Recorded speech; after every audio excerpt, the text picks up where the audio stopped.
challenging the myth of black inferiority. I believe we're at this, at any rate, here we is. Yeah, I do not own the rights to this music. It's the King Bob Marley. You know, peace to him, peace, love to the King. God been out there. Oh, see, and then as soon as I say that, as soon as I say that, here we go.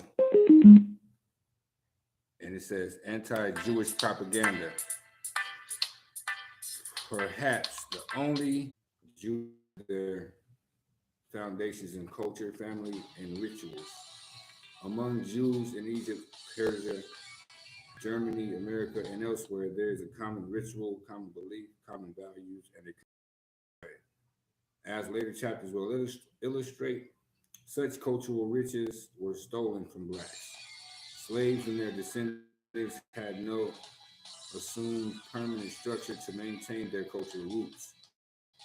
They continuously cobbled together cultural basics, based on white dictates. Slavery, Jim Crow, and segregated society were not solid foundations. Blacks were programmatic, so excuse me, programmatically stripped of their cultural identity and brainwashed into a mindset of black inferiority, a double whammy that's tough to overcome. Propaganda in the modern era, branding and marketing. The principles of propaganda withstood the test of time, but propaganda by itself is just angry, vile, vicious sentiment. Just as a car's engine works best with traditional intricate parts, propaganda coupled with other promotional tools such as marketing and branding made the Black Inferiority Crusade a long lasting success. Take marketing, for example. Think of it as a commercial for profit business end of brainwashing and propaganda. It's what all major companies use to sell products and services. Although marketing encompasses many endeavors, advertising is most is its most familiar form. Branding is another word with diverse meanings and nuances. Several of these apply to this book's premise, including branding and product, branding a product with a trademark or branding of skin as an identifying mark. Branding also helps the consumer associate products with a wide name, distinguishing it from other products or from similar products. In today's world, companies spend hundreds of millions, if not billions, to establish, promote, and protect their brands. Nike shoes, McDonald's hamburgers, Apple computers, Starbucks coffee, United Airlines, Ivory soap. However, one of the first high value brands in America was not an uh, inanimate product. It was humans. African Americans were turned into an animate product, slaves. The brand that that the early ruling class literally and figuratively burned into the back of Americans, as they did with livestock, with the permanent identifier of subhuman inferiority. While some might argue that the racist media practice died with the Jim Crow era, a few thousand folks stranded for days on a sweltering rooftop in their neck deep toxic flood water in the aftermath of the Hurricane Katrina in 2005 might disagree.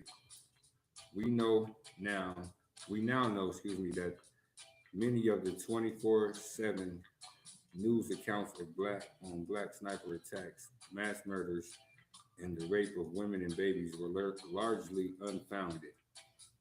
What influenced seasoned journalists, policemen, and emergency workers to initially sidestep humanity and propagate exaggerated accounts of black crime? Again, media propaganda. Norman Coombs, author of The Black Experience in America, The Immigrant Heritage of America, wrote about the genesis and ultimate results of this grand scheme. Not only did white America become convinced of white superiority and black inferiority, but it strove to impose these racial beliefs on Africans themselves. Slave masters gave a great deal of attention to the education and training of the ideal slave. At every point, this education was built on the belief in white superiority and black inferiority. Besides teaching the slaves to despise his own history and culture, the master strove to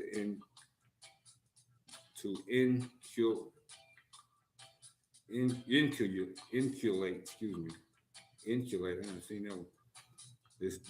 The master strove to inculate his own value system into the African's outlook.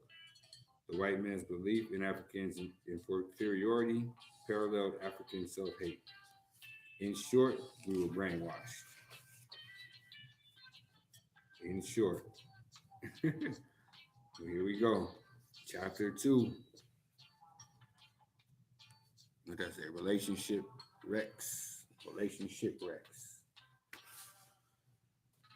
Why can't we form strong families? The shattering blows on the Negro family have made it fragile, deprived, and often psychopathic. Dr. Martin Luther King Jr. On Father's Day, June 15, 2008, Barack Obama, then only a candidate for the U.S. presidential nomination, stood before a black congregation at a Southside church, at a Chicago Southside church, and delivered an important message to the black community. He says, of all the rocks upon which we build our lives, we are reminded today that family is the most important. But if we are honest with ourselves, we'll also admit that too many fathers are missing from too many lives and too many homes. They have abandoned their responsibilities, acting like boys instead of men, and the foundations of our families are weaker because of it. While Obama was congratulated for boldly taking absentee black fathers to task and condemned for taking an opportunistic shot at black men for political gain, all sides missed the most important points. Black men are not just absent from their children's lives. Too many black men and women are absent from each other's lives. Jewel dropping. Pick it up. In other words, it's not just a fathering problem. It is a family problem. Another casualty of our addiction to the black inferiority brand. The major challenge, therefore, is to discuss and seriously dissect the black family problem, black family problem. Songs to the beat down of Black Lives. Hit the road, Jack. The kid is not my son. Who's making love to your old lady? Papa was a Rolling Stone. We sing, dance, and make love to catchy beats that endorse, reinforce, and promulgate our most self-destructive habits.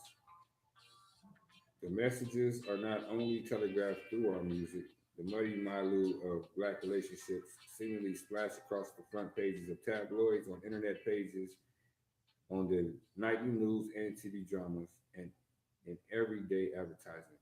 The media gleefully amplify the exploits of a widely successful R&B singer beaten bloody by her equally popular boyfriend. Of course, the juicy story of the black televangelist strangled and stomped by her preacher husband on a hotel parking lot also received plenty of media play. Flip the channel or turn the page, and there are baby mamas and baby daddies. So ubiquitous in common American culture that they become plot points or titles of mainstream comedies and movies. And there on the news, backed by respected research, are the products of all this ingrained promiscuity and violence, young children seemingly running amok in urban cities that breed violence, some left to raise their own siblings in the absence of negligent or missing parents. The syndicated television program Maury, hosted by Maury Povich, is known for its Who's Your Daddy segments, and much of the consent is based on issuing paternity tests to teens and young adults in hopes of determining fatherhood. In just 1 week during the summer of 2009, I watched these scenarios. Three young African American women, girls really, accused a man of fathering their three children, all born within a month of one another. The young man had another 7-month-old child with his current girlfriend. In another segment, a young girl slept with two men at the same time and was unsure of who the father was. Then there was a story about a mother who paid her daughter's boyfriend for sex. Many of Maury's are black, and the sheer number of these cases is damning. Shows like this, along with court television shows that promote the same dysfunction and are very popular. I couldn't help but imagine the vast number of people indoctrinated by these images of black family chaos. And it's not like we can put 100% of the blame for this public buffoonery on the producers of these shows. These situations aren't fabricated. They're just carefully picked reality of black life. Realities of black life. Sadly, it's art, and I use the word loosely, that imitates life. We watch these programs like a gory train wreck because they involve so many people who look like us. Blacks not only dance to the beat of family destruction, we patronize films by black producers and directors that bombard our brains and reinforce all the bad we've been fed about ourselves. First by the white ruling class and now abetted by our brainwashed brethren. When whether it's sagas like the Rihanna and Chris Brown or negative self-demeaning movies or characters like those depicted in HBO's gritty urban drama The Wire, black relationships and families are seen as hopelessly at odds, dysfunctional, violent, and unsubstantial. I think we're gonna leave it at that right there. And it's the unfortunate truth, but hey, you gotta get on brainwash. You gotta take that out, reverse it. Brainwash. This is chapter two, relationship wrecks. Tom Burrell, check it out. Just sharing information. Don't take my word for nothing. Check it out for yourself. Do your own diligence. We're gonna come back to it though. Thank you for checking out All Black Everything. We'll be talking about everything black right here. Like it, subscribe it, share it, like it, share it, subscribe it, like it. However, in whatever order you like, it's all right. We appreciate it.